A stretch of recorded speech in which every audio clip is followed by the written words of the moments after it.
જિલ્લા સહિત રાજ્યમાં અસામાજિક તત્વો દ્વારા મહિલાઓના વિડીયો ઉતારી લેવાની ઘટનાઓ દિન પ્રતિદિન વધતી જઈ રહી છે.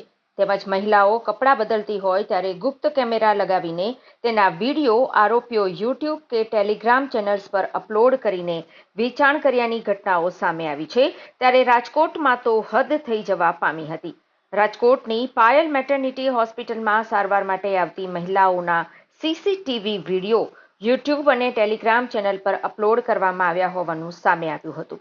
વાયરલ વિડીયો અંગે અમદાવાદ સાયબર ક્રાઇમ ખાતે ફરિયાદ નોંધાઈ હતી અને રાજકોટ સાયબર ક્રાઇમ પોલીસ ટીમે હોસ્પિટલ પહોંચી આગળની તપાસ હાથ ધરી છે. અમદાવાદ સાયબર ક્રાઇમ ટીમે યુટ્યુબ અને ટેલિગ્રામ ચેનલ પર અપલોડ કરવામાં આવેલા સીસીટીવી વિડીયો જોયા હતા, જેની તપાસ કરવામાં આવતા વિડીયો રાજકોટની પાયલ મેટર્નિટી હોમના હોવાનું ખુલ્યું હતું.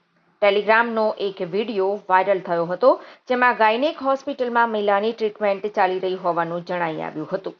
આ પ્રકારની ટ્રીટમેન્ટનો વિડીયો વાયરલ કરવો તે મહિલાની પ્રાઇવસીના ભંગ સમાન હોવાથી અમદાવાદ સાયબર ક્રાઇમ ટીમ દ્વારા મહિલા પ્રાઇવસી ભંગનો ગુનો નોંધવામાં આવ્યો હતો.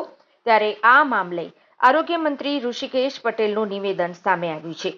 તેમણે રિપોર્ટ આવ્યા બાદ પગલાઓ લેવામાં આવશે તેવું જણાવ્યું હતું. ઇલેક્ટ્રોનિક્સ માધ્યમો દ્વારા મારા પણ જાણવામાં આવ્યું. અમદાવાદ ક્રાઇમ બ્રાન્ચે આને સુઓ મોટો કરી અને એની ફરિયાદ પણ નોંધી લીધી છે અને એ તપાસ પણ કરી રહ્યું છે. સરકારી હોસ્પિટલોની અંદર આવી ગોપનીયતાનો ભંગ થાય એ રીતે સીસીટીવી ન રાખવાની આપણી પ્રેક્ટિસ છે.